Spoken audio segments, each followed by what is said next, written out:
نحمدک یا رب العالمین والصلاة والسلام علی النبی الصادق الامین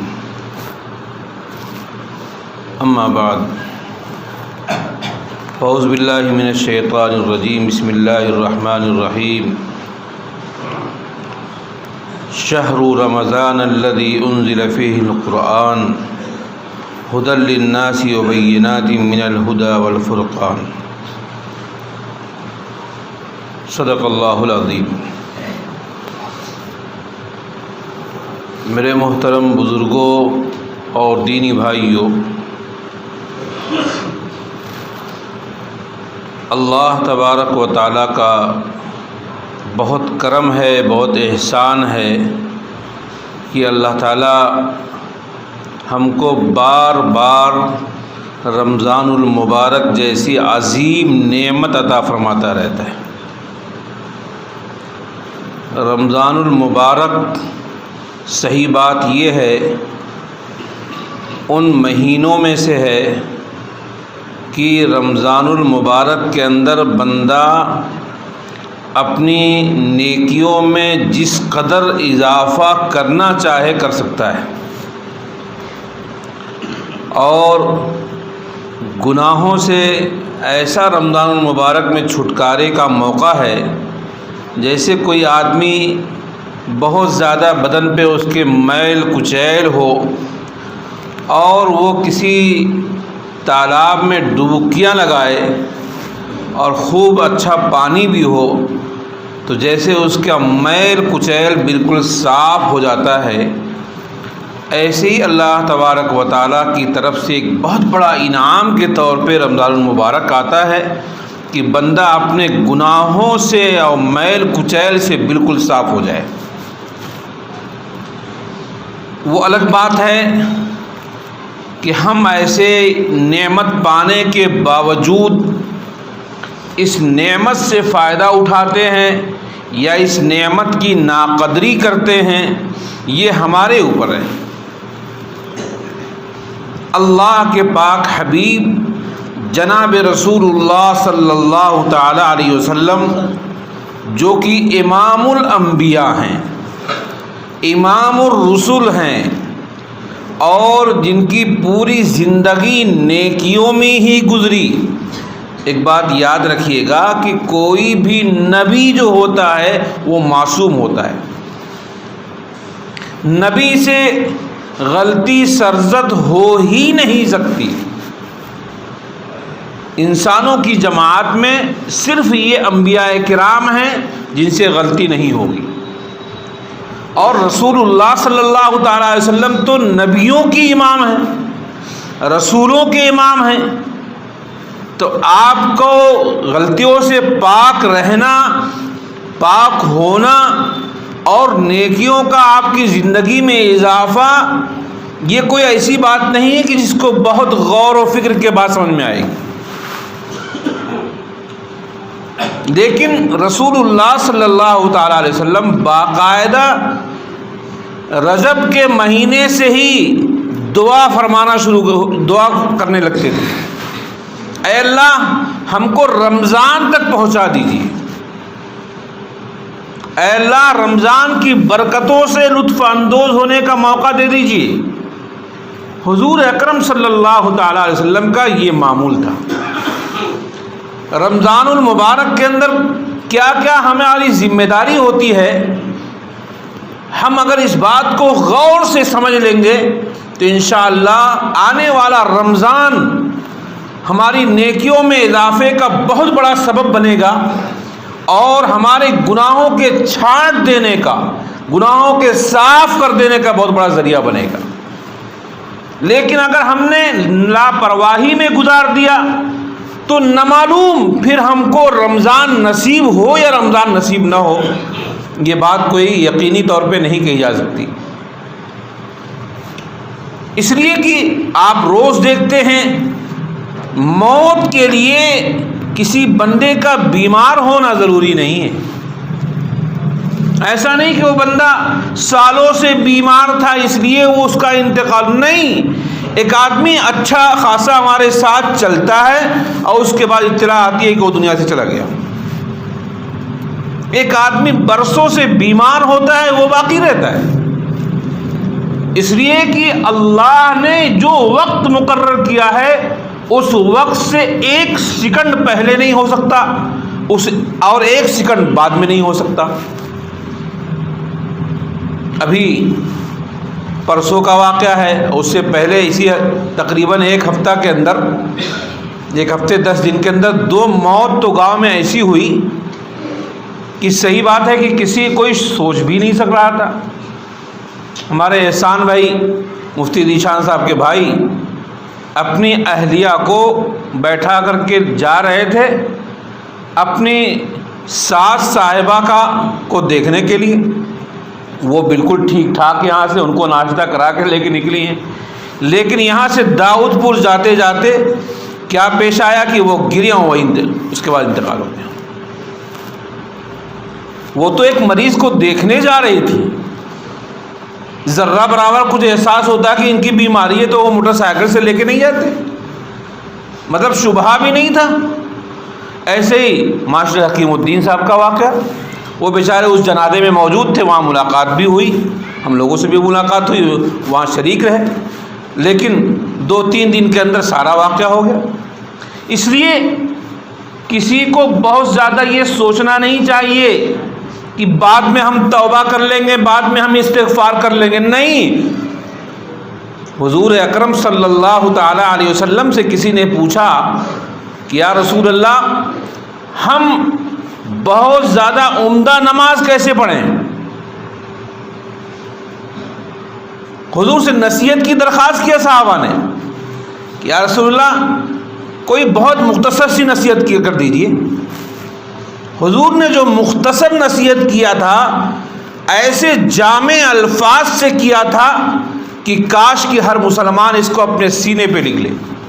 حضور نے فرمایا صلی صلاۃ مودعین، نماز پڑھو الوداع ہونے والے کی نماز کی طرح، جیسے کسی آدمی کو معلوم ہو جائے کہ اس کا انتقال عشاء کے بعد ہو جائے گا اور عشاء کی نماز اس کی زندگی کی آخری نماز ہے، پھانسی کا پھندا لگا ہے، اس کو معلوم ہے کہ عشاء کی نماز کے بعد مجھے پھانسی پہ چڑھا دیا جائے گا، اب اس نماز کے بعد مجھ کو کوئی نماز کا موقع نہیں ملے گا۔ آپ ذرا اندازہ لگائیے وہ بندہ کس قدر اہتمام سے نماز پڑھے گا، گویا کہ وہ بندہ اس نماز میں اپنا کلیجہ نکال کے رکھ دے گا مالک کے سامنے۔ کیوں؟ اب اس کو نماز پڑھنے کا چانس نہیں آنے والا ہے، آخری نماز پڑھ رہا ہے۔ حضور نے فرمایا جب بھی نماز پڑھو تو یہ سوچ کے پڑھو کہ یہ میری آخری نماز ہے، اس لیے کہ اس کے بعد نہ معلوم مجھے زندگی ملے گی یا نہیں۔ اس لیے میرے بھائیوں، یہ رمضان المبارک کی جو نعمت ہمارے سامنے آنے والی ہے، اس کے قدر کا، اس کی اہمیت کا اور اس کو صحیح طور پہ استعمال کرنے کا ہم فیصلہ کریں، نہ معلوم اللہ پھر ہم کو رمضان دے گا کہ نہیں۔ رمضان المبارک میں کیا کرنا ہے، کیا ہماری ذمہ داری ہے؟ پہلی بات تو یہ ہے کہ رمضان المبارک میں روزے کو صحیح طور پہ رکھنا اور اس کے فرائض، واجبات، مستحبات کی رعایت کے ساتھ روزہ رکھنا۔ عام طور پہ لوگ سوچتے ہیں کہ روزہ بس یہ ہے کہ ہم کھانا پینا بند کر دیے ختم ہو گیا، نہیں۔ آپ ذرا غور کیجئے کہ روزے کی وجہ سے وہ چیزیں حرام ہو گئیں جو روزے کے عام دنوں میں، روزے کے علاوہ دنوں میں جائز تھی۔ کھانا پینا اور بیوی سے ملنا یہ ساری چیزیں حلال تھیں، لیکن روزے کی وجہ سے یہ ساری چیزیں حرام ہو گئیں۔ تو جو چیزیں روزے کے پہلے بھی حرام تھی کیا روزے میں جائز ہو جائے گی؟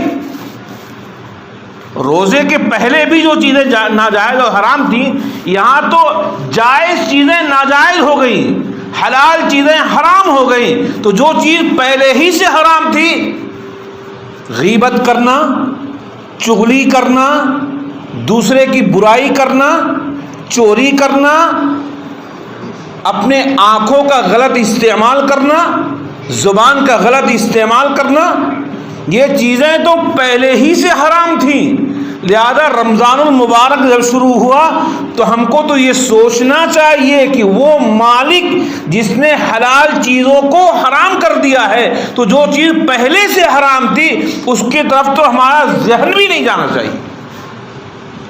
ورنہ ہوتا ہے بہت سے لوگ روزہ رکھتے ہیں لیکن علاوہ بھوکے رہنے کے ان کو اور کوئی فائدہ نصیب نہیں ہوتا ہے۔ گناہوں بے لذت اور بھوکے ہیں، کھانا نہیں کھائے، پانی نہیں پیے، لیکن غیبتیں کرتے رہے، چغلیاں کرتے رہے، ایک دوسرے کی آبرو اور عزت سے کھلواڑ کرتے رہے، ایسے لوگوں کا روزہ نہیں ہے۔ حضور اکرم صلی اللہ تعالی علیہ وسلم کے پاس دو عورتیں آئیں، وہ آنے کے بعد کہا یا رسول اللہ ہمیں بہت زیادہ پیاس لگ رہی ہے، بہت زیادہ روزہ لگ رہا ہے، شدید طور پہ بھوک کا احساس ہے۔ حضور اکرم صلی اللہ تعالی وسلم نے فرمایا یہ دو عورتیں ان سے قے کراؤ، انہوں نے گوشت کھایا ہے۔ اب وہ صفائی دے رہے کہ یا رسول اللہ میں نے گوشت نہیں کھایا، میں نے کچھ نہیں کھایا۔ کہا نہیں، قے ہوگی، ابھی گوشت نکلے گا۔ کیوں؟ انہوں نے غیبت کیا تھا، اور قرآن پاک کے اندر ہے جب کوئی بندہ کسی بندے کی غیبت کرتا ہے تو اس کا مطلب یہ ہے کہ وہ اپنے بھائی کا گوشت کھاتا ہے، اس کو قے کرایا گیا۔ اس لیے روزہ رکھنے سے پہلے ہم اس بات کا اہتمام کریں کہ ہم روزے کے جملہ حقوق کی رعایت کے ساتھ روزہ رکھیں گے۔ اور سب سے آسان طریقہ یہ ہے کہ اپنے کو نیکیوں میں اتنا مشغول کر دیجئے کہ برائی کا موقع ہی نہ ملے۔ ہر مجلس بازی سے اپنے کو بچا لیجئے۔ ہر مجلس میں جہاں غیبت ہو سکتی ہے، جہاں برائی ہو سکتی ہے، جہاں کسی کی ہتک عزت ہو سکتی ہے، تمام چیزوں سے اپنے کو بچائیے۔ جب اس سے بچائیں گے، اور اس کا آسان طریقہ ہے قرآن پاک کی تلاوت میں اضافہ کر دیجیے۔ رمضان کا قرآن سے بہت گہرا تعلق ہے، بہت گہرا تعلق۔ شہر رمضان الذی انزل فیہ القرآن، رمضان المبارک وہ مہینہ ہے جس میں قرآن نازل ہوا، یعنی قرآن کے نزول کی ابتدا جو ہوئی ہے وہ رمضان المبارک سے ہوئی ہے۔ لہذا رمضان کا تعلق قرآن سے اس قدر گہرا ہے، اس قدر شدید ہے کہ حضرت شیخ الحدیث مولانا محمد زکریا صاحب رحمۃ اللہ علیہ فرماتے ہیں کہ ہمارے گھر کی بچیاں اس قدر تلاوت کا اہتمام فرماتی ہیں کہ گھر کے سارے کام کرنے کے باوجود وہ روزانہ قرآن کا ایک ختم مکمل کرتی ہیں۔ قرآن کا ایک ختم روزانہ مکمل کر رہی ہیں۔ یہ کون کہہ رہا ہے؟ بہت دور کی بات میں نہیں کہہ رہا ہوں کہ آپ کہیں گے یہ تو صحابہ تھے، یہ تو نبی تھے، یہ تو فلانے تھے۔ نہیں، ابھی 50 سال نہیں ہوا ان کو دنیا سے گئے ہوئے۔ حضرت شیخ الحدیث مولانا محمد زکریا صاحب رحمۃ اللہ علیہ آج بھی ان کی ایک آدھ بچی زندہ ہیں۔ وہ فرماتے ہیں کہ میرے گھر کی بچیاں گھر کا سارا کام کرنے کے باوجود ایک قرآن روز مکمل کرتی ہیں۔ میرے بھائیوں، میں تو کہتا ہوں کہ ہمارے اس مجمع میں اگر ہر فرد ارادہ کر لے کہ ہم کو قرآن ایک روز مکمل کرنا ہے تو کوئی بڑی بات نہیں ہے۔ آپ صبح سے شام تک آپ لگ جائیے کہ ہم کو قرآن مکمل کرنا ہے۔ کیوں؟ آپ کو تو معلوم ہے کہ رمضان میں ایک نیکی کی کا ثواب 70 گنا بڑھ جاتا ہے، یہ تو معلوم ہے نا، سنا ہوگا آپ نے۔ تو قرآن کی ایک حرف پڑھنے پر عام دنوں میں 10 نیکی ملتی ہے۔ عام دنوں میں قرآن کا ایک حرف جب بندہ پڑھتا ہے تو کتنی نیکی ملتی ہے؟ 10 نیکی ملتی ہے۔ اور ایک حرف کا کیا مطلب ہے؟ ایک حدیث کے اندر اس کی وضاحت ہوئی ہے۔ حضور نے فرمایا وَلَا أَقُولُ لَكُمْ أَلِف لام میم حرف، میں تم سے یہ نہیں کہتا ہوں کہ الف لام میم پورا یہ ایک حرف ہے، یہ نہیں، بلکہ الف حرف ولام حرف ومیم حرف۔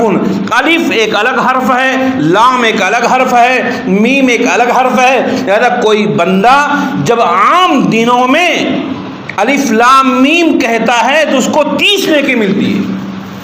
اب بتائیے 30 نیکی تو عام دنوں میں مل رہی تھی، رمضان میں 70 گنا اضافہ ہو گیا، تو ایک نیکی کی جگہ پہ اب کتنا ہو گیا؟ آپ کیلکولیٹ کرتے جائیے۔ لہذا سب سے زیادہ اہم عبادت رمضان المبارک کے اندر تو یہ ہے کہ بندہ قرآن پاک کی تلاوت میں خوب اضافہ کر دے، اتنا اضافہ کر دے گویا کہ قرآن سے اس کا عشق ثابت ہونے لگے۔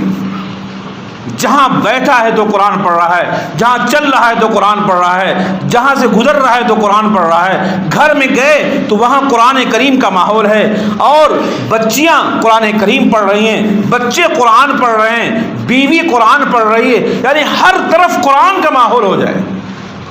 جب اس طرح کا قرآن کا ماحول بنے گا تو انشاءاللہ العزیز اللہ ہماری نیکیوں میں اتنا اضافہ کر دے گا جس اضافے کا ہم کو آج وہم و گمان بھی نہیں ہے۔ رب العالمین تو دینے کے لیے بہانہ تلاش کرتا ہے۔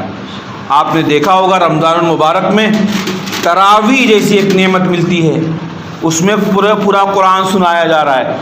کچھ لوگ اس میں بھی ڈنڈی مارنے کی کوشش کرتے ہیں۔ بہت سے لوگ جو ضرورت سے زیادہ جو اپنے کو چالاک سمجھتے ہیں وہ کیا کہیں گے کہ حافظ جی بہت لمبا پڑھیں گے لہذا ہم پیچھے بیٹھ کے کھیلتے رہیں، جب حافظ جی رکوع والا اللہ اکبر کہیں گے تو ہم شریک ہو جائیں گے، اور سمجھتے ہیں کہ ہم بہت چالاک ہیں، اتنے چالاک ہیں کہ ہم شریک بھی ہو گئے، نہیں بھی شریک۔ یاد رکھو جتنے الفاظ آپ سنیں گے اتنے ہی الفاظ کا آپ کو ثواب ملے گا۔ اس لیے حافظ جی جنہوں نے قرآن کو تراویح میں مکمل کیا ہے ان کو پورا ثواب ملا، اور جو مقتدی ان کے ساتھ موجود ہو کر کے انہوں نے سنا ہے ان کو پورا ثواب ملا۔ آپ نے اگر 2 پارہ نہیں سنا تو آپ کو اس 2 پارے کا ثواب نہیں ملا۔ یہی مسجد ہے، اسی مسجد میں نے جب پہلی مرتبہ تراویح میں قرآن سنایا تو ہمارے جمیل چچا کے والد صاحب مرحوم زندہ تھے، کسی دن کسی بیماری کی وجہ سے وہ نہیں آ سکے، تو میں عصر کی نماز پڑھنے آیا۔ دیکھیے پرانے زمانے کے جو ہمارے حضرات تھے نا، چاہے وہ جاہل تھے لیکن ان کے دل میں ایسی تڑپ ہوا کرتی تھی دین کی جیسا آج تلاش کرنا بہت آسان نہیں ہے۔ تو عصر کی نماز پڑھنے آیا تو مجھ کو بلایا کہ پوتا تم ذرا ادھر آؤ ہمارے پاس، تم سے کچھ بات کرنا ہے۔ میں سمجھا کہ لگتا ہے کہ قرآن پاک میں کہیں پڑھنے میں کوئی غلطی ہو گئی ہوگی، کسی نے ان کو بتایا ہوگا، وہ کچھ ٹوکنا چاہ رہے تھے۔ تو کہنے لگے کہ بابو میں بیمار ہو گیا تھا، 2 دن میں آیا نہیں تھا مسجد میں تراویح پڑھنے، ایسا کرو جو تراویح میں قرآن سنائے ہو وہ مجھ کو کسی وقت موقع نکال کر کے سنا دو، اس لیے کہ اتنا ثواب میرا کم ہو گیا ہے، میں نہیں چاہتا کہ وہ ثواب میرا کم ہو جائے۔ دل کی تڑپ دیکھی۔ اسی مسجد میں بیٹھ کر کے میں نے دوسرے دن ان کو جو ہے ظہر بعد بیٹھ کر کے 2 پارہ سنایا، تب جا کر کے ان کو سکون ملا۔ میرے بھائیوں رمضان میں تو اتنا قرآن پڑھیے، اتنا قرآن پڑھیے گویا کہ آپ سوئے تو بھی خواب میں آپ کو قرآن ہی نظر آئے۔ جو آدمی جس چیز کا عاشق ہو جاتا ہے، ایک آدمی غلط عشق کرتا ہے تو سوتا ہے تو اس کو اپنی محبوبہ دکھائی دیتی ہے۔ آپ کا عشق قرآن سے ہوگا تو سوئیں گے تو قرآن آپ کو دکھائی دے گا۔ میرے بھائیوں مجھے یاد آیا ایک آدمی بیچارے ایک جگہ بڑے بالکل ان پڑھ تھے، جاہل تھے، وہ قرآن پڑھنا نہیں جانتے تھے، لیکن قرآن سے اس بندے کا ایسا عشق ہو گیا کہ قرآن کو کھولتے اور کہتے جاتے کہ اللہ نے یہ بھی حق کہا ہے، اللہ نے یہ بھی حق کہا ہے، ایسی انگلی پھیرتے جاتے اور یہ جملہ کہتے جاتے، یہ جملہ کہتے جاتے۔ یہ ان کی تلاوت تھی۔ میں یہ نہیں کہہ رہا ہوں کہ آپ روزانہ اس طرح سے تلاوت کیجئے، لیکن ایک آدمی بیچارہ اس عمر میں پہنچ گیا کہ اب وہ پڑھنے کی ہمت نہیں ہے کہ میں کسی سے سیکھ سکوں، وہ اسی طرح سے تلاوت کر رہا ہے۔ اس کے مرنے کے بعد کسی نے خواب میں دیکھا کہ وہ تلاوت کرنے والوں میں اللہ نے اس کا شمار کیا ہے۔ قرآن سے ایسی محبت ہونی چاہیے، ایسا عشق ہونا چاہیے کہ قرآن کے علاوہ ہم کو کچھ دکھائی نہ دے۔ حضرت شیخ الحدیث مولانا زکریا صاحب رحمۃ اللہ علیہ کے ہاں رمضان میں حضرت یہ بھی گوارا نہیں کرتے تھے کوئی مسافہ کر کے 2 منٹ ہم سے بات کر کے، نہیں بھائی ہٹو یار رمضان چل رہا ہے۔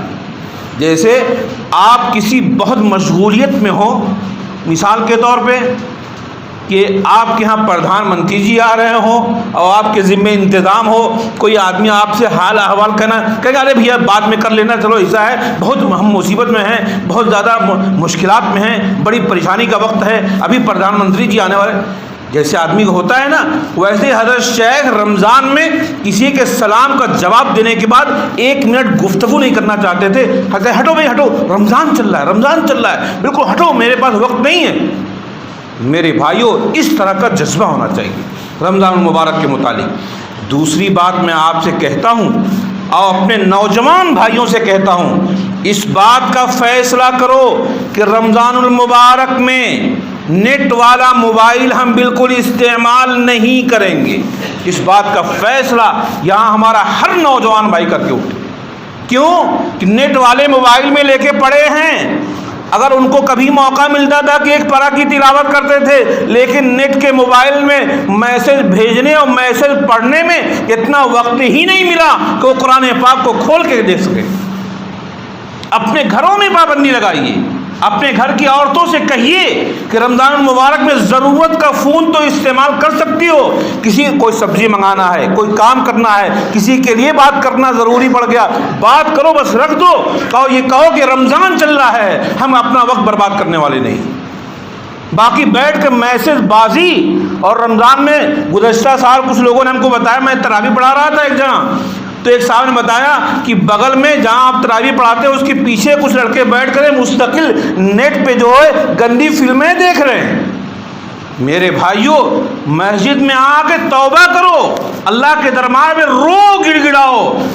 تم رمضان مبارک جیسی نعمت کو ٹھکرا رہے ہو، اللہ تم کو ذلت کی موت دے دے گا۔ بچنا چاہیے۔ ہم کیا کر رہے ہیں؟ وہ مالک جو ہمارے لیے اتنی بڑی نعمت کا موسم دیا ہے اور ہم اس نعمت کو ٹھکرا کر کے فلمیں دیکھ رہے ہیں۔ میرے بھائی اور بزرگوں رونا چاہیے، تڑپنا چاہیے۔ وہ مالک جس نے آپ کو نعمت دیا ہے، وہ مالک اگر آپ اس کی نافرمانی اور بغاوت پر آئیں گے، وہ مالک آپ کو کینسر میں مبتلا کر کے دنیا سے لے جائے گا۔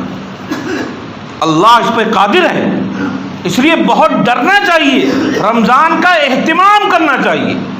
دوسری بات یہ ہے کہ رمضان المبارک میں بہت سے مدارس سے سفراء آتے ہیں، چندہ کے لیے آپ کے پاس آتے ہیں۔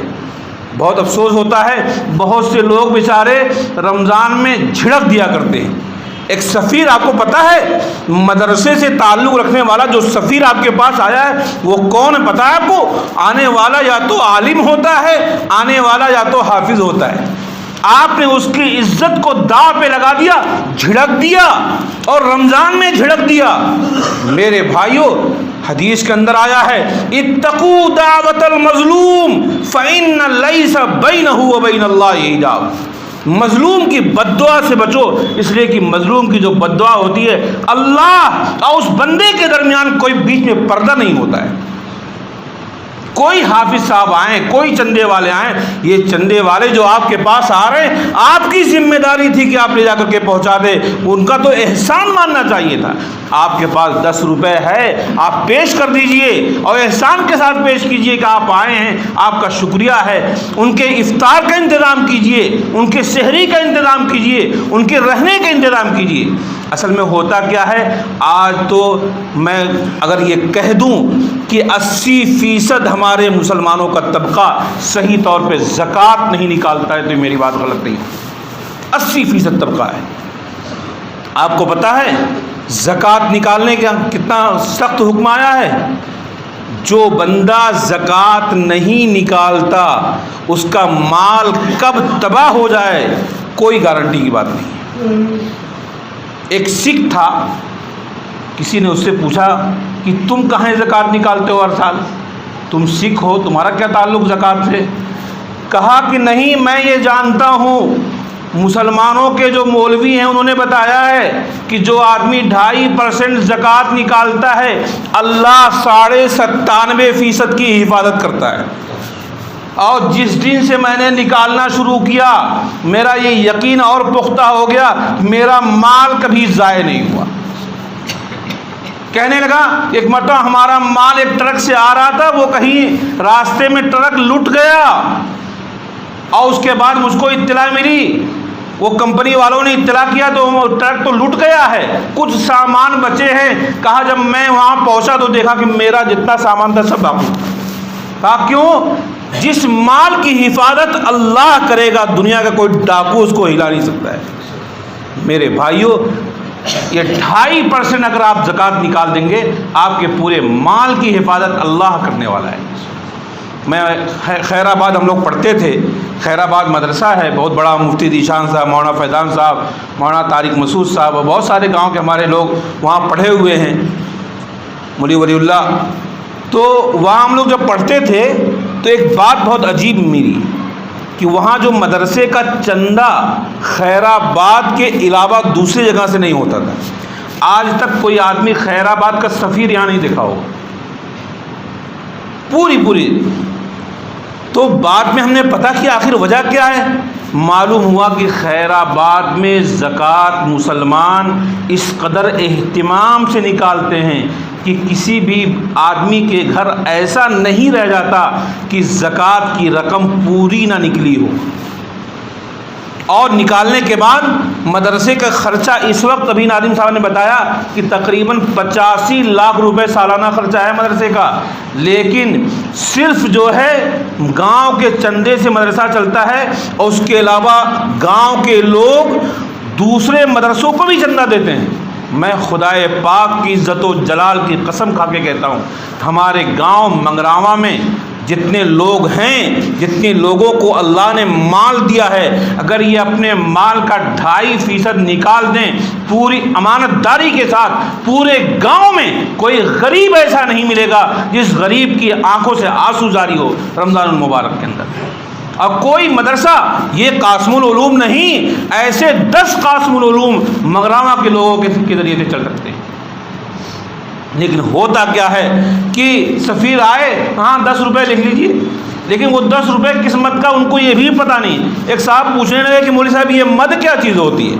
میرے بھائیوں، ایک پیسے کا حساب کر کے زکوٰۃ نکالنا فرض ہے، فرض، کوئی واجب و مستحب کا مسئلہ نہیں ہے، یہ فرض ہے۔ اور اگر آپ نے زکوٰۃ نہیں نکالا اور ایسے ہی تساہلی کرتے رہے تو گویا کہ آپ کے مال میں غریبوں کا حصہ لگا ہوا ہے اور آپ غریبوں کا مال کھا رہے ہیں، لہذا آپ حرام کھا رہے ہیں۔ بحیثیت ذمہ دار عالم کے میں یہ بات کہہ رہا ہوں، آپ کا کھانا حرام ہے اس لیے کہ آپ کے مال کے ساتھ غریبوں کا حصہ لگا ہوا ہے، آپ غریبوں کا حصہ کھا رہے ہیں۔ میرے بھائیوں، اہتمام کیجئے، زکوٰۃ نکال کے دیکھیے، کبھی آپ کے مال میں کمی نہیں ہوگی، آپ کے مال میں اضافہ ہوتا جائے گا، اتنا اضافہ ہوگا جس کا اندازہ آپ نہیں لگا سکتے۔